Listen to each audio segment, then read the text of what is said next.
So I'm with Chelsea Monet, who is a very talented musician and rapper and writer, and she is also married to, excuse me, married to a woman named Semi, who was a member of Snatchpower, which we're going to talk about today, and which has been talked about by many others in these interviews. Finally, going to talk to somebody who can, sort of represent them directly. And anyway, so Chelsea has had a colorful history with Radio Titans, and I'm delighted to finally be talking to you. So thanks. Yeah. Yes, So for sure. yeah. So how did you hear about Radio Titans, and what was your first impression when you came to meet us and check us out?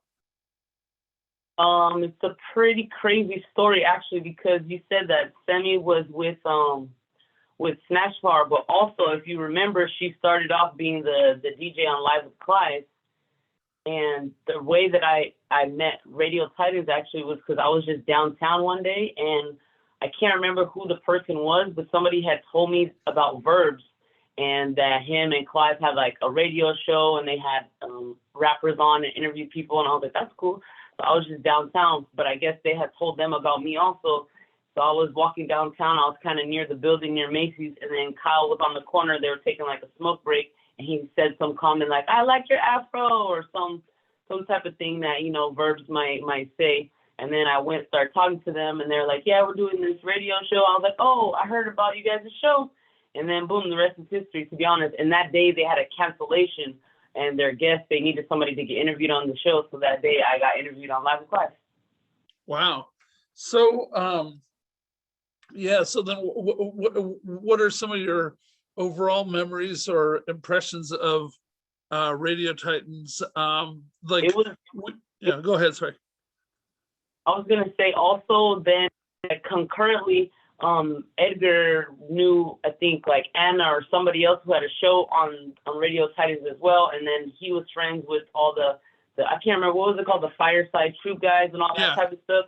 So I kind of had two different kind of like communities right there, because it was like more the hip hop show, and then like the younger people, and then you guys with your thing. But I was, I love journalism, so I was all about it, documenting and stuff. We had some wild times. We had some crazy like nights of staying up all night, doing those overnight shows, practicing, rehearsing. Luckily, like we got to rehearse our band Ghetto Heat. One of my bands, Ghetto Heat, we got to be there. So it was a really crazy and good time, but to cultivate just like a cool environment for people to, again, like we had no other avenues of getting, our shows out, getting our voices out there. So it was pretty cool and like ahead of its time, honestly. Oh, well, thanks. Yeah. So then, I guess if you could talk about Snatchpower some. Were you a member, or were you just like friends with the Snatchpower? No, I have a tattoo right here. It says SWP. Wow. What does that stand for? It stands for the rap group that we made, which is called Snatches with Power. Oh, okay. We like formed for like a year or so, and we ended up breaking up. But the way Snatchpower kind of started is I don't remember who it was. Because of Verbs and Clive and all them, since we were all friends.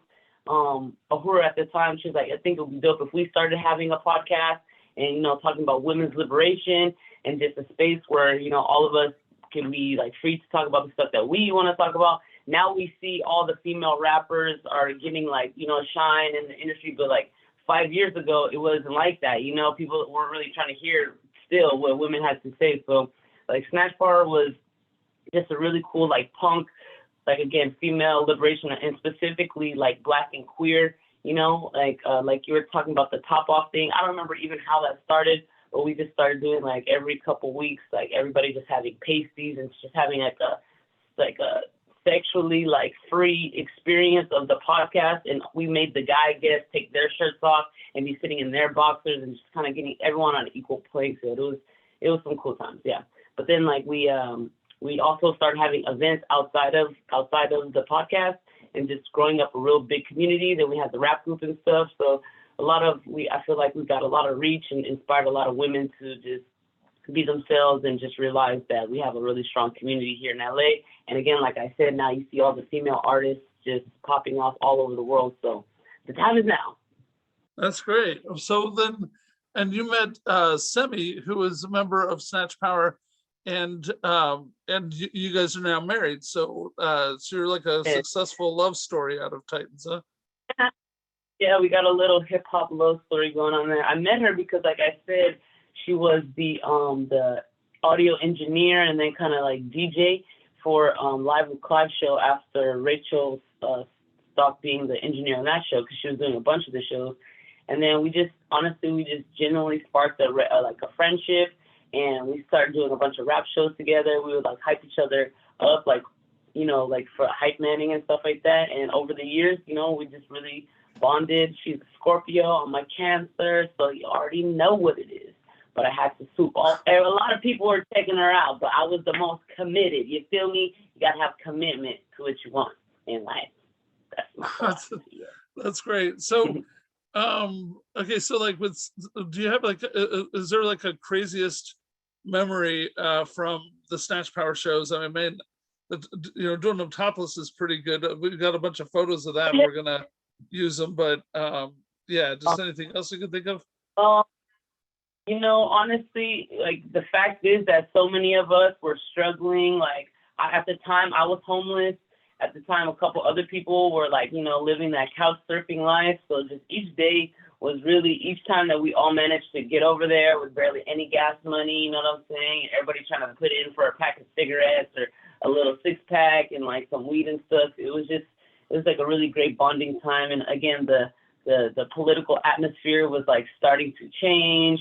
And then like this fool got elected and all these things, you know, we were really ahead and just trying to tell people, like, don't fall in for the regular schmegular, you know? So I can't think of a specific memory right now. You know, I'm going to definitely look back into I got a little bit of footage too that I might be down to share with you guys. So I'm going to definitely look through a lot of that. Because I did like a little documentary before. I think I definitely have some footage from inside Radio Titan. Oh my God, that'd be awesome. I need it. Yeah, and then, okay, hopefully this doesn't piss you off, but maybe you knew this already about me or not. I'm just wondering, because I think it's a fun question to ask, and other people brought it up that were I hate to even say it in front of you, but I'm Republican, and yet I wanted to have a total free speech zone, and that's what I created there. And that's not normal for a Republican type of person to be for. So did you know that? And any thoughts about how, like, trying to have all these different voices under one roof? Because we had a couple political talk shows that where what we did was we had every type of viewpoint arguing and discussing and debating on these 2 or 3 shows that were all about politics. And that was something that I always took pride in. Like I'm kind of like trying to take my lead. If you know Bill Maher from HBO, he's a liberal who he believes in giving conservatives a chance to talk. I was a conservative trying to get liberals a chance to talk. But the thing was, my attitude was, if you're funny and you're interesting, then you can be on the air. I don't care. And so just any thoughts about that? Were you aware of all that or not? I would say I wasn't really like aware because honestly, like probably then I was not really like politically active in that way. More of just like I'm Black, I'm a woman, that's already political. You know, I wasn't like this and this and this. But I would say I didn't know that just in general. Like most of you guys who are like running the thing were white. So in the end, I'm definitely gonna be just wary, not wary, but aware that you guys are older white men and may have different viewpoints like than us when it really boils down to it. But you gave us the opportunity, and that's all that people can really ask for is like, are you down to speak your truth when you get that opportunity? And like you said, be entertaining and funny, because we're in the entertainment business, so that's just what it is. So yeah, I don't feel like you ever did anything particularly Republican that everybody was like, look at this Republican guy. But yeah, I think it was a good, you have to be intentional with what you're doing, and like, you just have to if you want to make a change in the world and not just be a regular schmegular Joe person, Yeah, you know what's crazy? It just popped into my head. I just learned while doing these interviews that I came this close. I mean, seriously, I had, but right when in 2014, when Black Lives Matter was first starting, because of Ferguson, we had a whole bunch of, we did like a whole month of shows about race on my talk show about politics, and it was crazy. We had, I think, 5 panelists, and 2 of them were Black, and 1 was Latino, and 2 of us were white. And it was like intense, but it was good. Everybody always was like, wow, we really feel like we all, made points. But one of them almost brought in Patrice Colors, who wound up being the founder of Black Lives Matter. That would have, I wish I had that, because that would be wild to put that into this. But yeah. Anyway, okay. So then, anything else you want to mention? Like, all these have been about this long, so it's nothing at all that I don't have more questions for you. But I'm trying to get some general ideas from people. But anything else you want to say is great.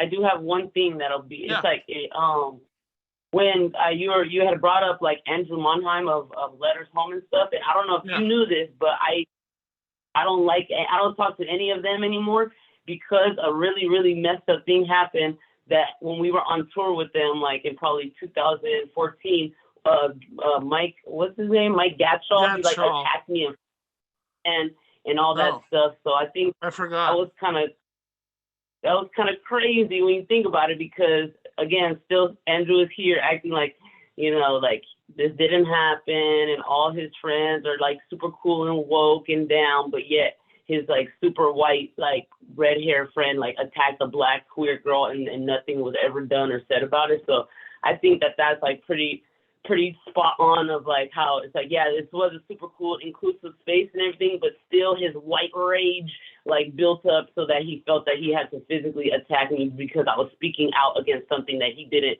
like, which was that the police were like fucked up. He was like, I'm from Ohio, you don't know the police, blah, blah, blah. And it was just like an argument about the police and blah, blah, blah. And then he literally attacked me in the moving van. So put that in there. Well, okay, I probably will. I mean, the thing is, just so you know, I forgot about that until you're mentioning it now, and I'm sorry about that. But at the time that it happened, like he would sit in on drums on Pajama Party on Monday nights, because Andrew was like my musical guy on there. And after that happened, I told him I didn't feel comfortable with him being around. So I mean, I tried to do what I could about it, So hey, that's some people did. So I commend you on that. And people have to see that you can't just think that your mistakes without true apology is gonna be like just washed away just because you think I don't know what the fuck he thinks, but he had a Black girlfriend at the time, so I was really confused about it. But hey, that's the way the cookie crumbles. Maybe he was, I mean, I don't know, just spitballing here, and I'm not justifying it. I was saying maybe he had some connection to a cop that, made him really emotional. Because, I mean, I'll give you an example. In no way. Every cop hates me and will kill me, and nothing will be done. So I don't need to hear that example. You feel me? Okay, I hear you. Okay, all right. You pulled over so many times by the. Yeah. I feel you, but I'm saying, think about from my perspective. I'm Black. I get pulled over by the police all the time for nothing, and then I get no tickets because they realize I'm a girl, but they thought I was a Black dude, so they pull me over because they think, oh, how does they have this car? So I know I hate the police more than he could ever hate the police. So boom, Okay, all right. But put that in there. You can put that in there for surely. But I'm gonna look through that footage and get you, because I'm pretty sure I have like a 10-minute like little like mini documentary thing. And then also we ended up making a film, like, which is pretty cool. Maybe you could check. I think the trailer is on YouTube. I'll send you that too, just because it's like really high quality. Do you have any photos? I have a couple of awesome photos of you, but if you have any others that you can send via email, because a lot of the ones I have, they're on Facebook, and supposedly they'll pixelate too much. And so I'm having to ask people to send me whatever original stuff they have. Yeah. Okay, I'll try to check that out. That's Okay. true though. Facebook. Yeah. Okay. Well, thank you so much. I appreciate it. Say hi to No Semi and problem. everyone. So you don't talk with. Actually, let me ask. Like, what happened? Why did Snatchpower stop? It just kind of like, I feel like it's really hard to put the finger on it, but some people just kind of were too self-absorbed. I feel like always trying to make everything about them, kind of taking stuff the wrong ways, and just, you know, everybody's growing up. We're in our young 20s, and now we're getting older. We're in our 30s, and just like kind of, I feel like we had differences in what the ultimate thing was for it, and like I guess we all didn't agree on like what the mission was and what we should be doing and stuff. And were they because so I label it correctly? I forget. Was everybody LGBT in there, or was there some straight people? Because I've been saying off the record that hey, we have this lesbian black collective that was doing our PR for a while, and it sounds cool to put that in the movie, but I don't want anybody going, "What the hell are you talking about? Half of us were straight," or what, you know? So yeah, I say queer. Don't say lesbian. Okay, you sure. say black and queer. That's what you should say. That's fine. Black okay. and queer. Sure. Okay, cool. Then you can get whammy. Okay. Well, thank you, and good luck with everything. Yeah, and I'll keep you posted about what's up, and then I'll send you the video also. Can I have an email for you? Because it's easier for me to send things in email. Yeah, of course. It's Love Box Studios. Wait, what was it? Kind of spelled standard. Love Box Studios. Okay. And at gmail.com. Okay, great. Thank you. Hey, did you talk to Kyle Verse?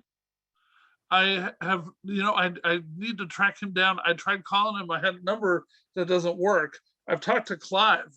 That was a mind blower. He was awesome. But everybody said that he had dropped off the face of the earth for like a year or two, and then I found him. Thank God, and we had a good talk. Oh, really? What is he doing? What is he doing? This is like 3-4 weeks ago. I've been on this for 7 weeks. I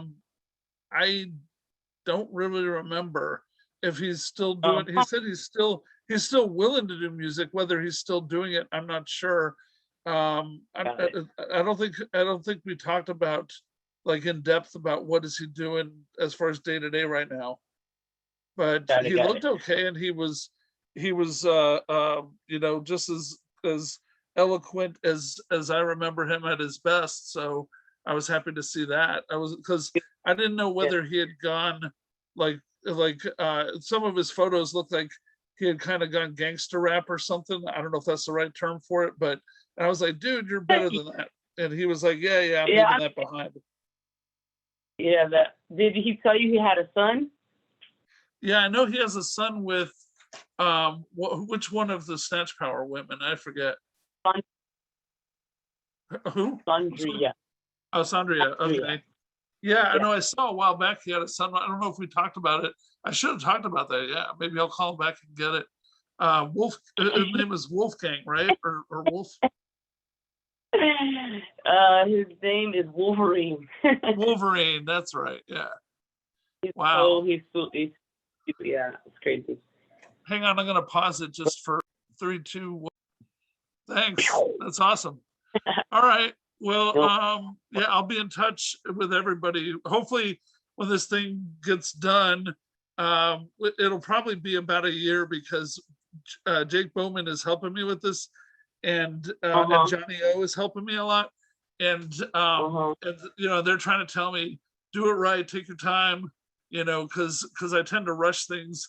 And there's going to be like, I got 60 interviews I got to sort through. And there's like, it's not rush. Huh?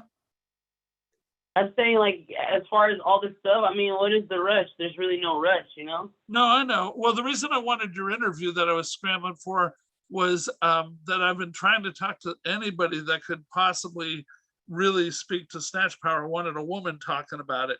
And then the thing is, because next week I'm going to LA and I'm filming locations and I'm filming my own interviews because I got to talk more than most in the movie.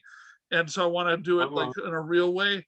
And so anyway, I'm meeting an investor, and also this is really crazy, but one of our past guests on Johnny O's show is a guy who is Adam Sandler's main producer, and he loved what we were doing over at Radio Titans, and he's going to be interviewed by me, and he invited me to meet with him when I'm in LA. And like, Adam Sandler's company works with Netflix, and they normally just do silly movies, but I said, hey, look, this is a really funny documentary. Like, a lot of, I'd say 3/4 of this is really going to be hilarious stuff.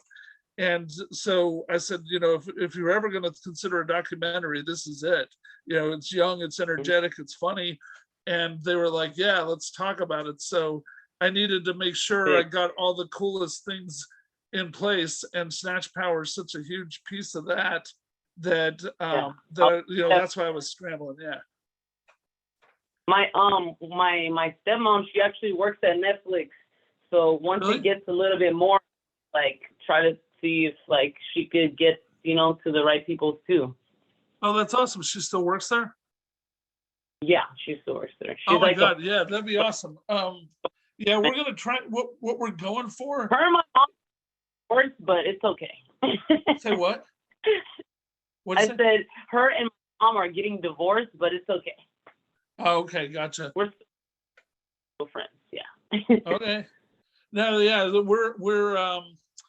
we're hoping to turn this into, like, it started as just a 2-hour idea, and then there's so many people involved, and there was like a whole 5 years of podcasting that I was involved with before Downtown, and that was crazy. Like we were really big with the LA Times, was all over on that. And I don't know why LA Times never paid attention to what we did downtown, but LA Times like wrote about us a lot when I had a show before what I did downtown. I know.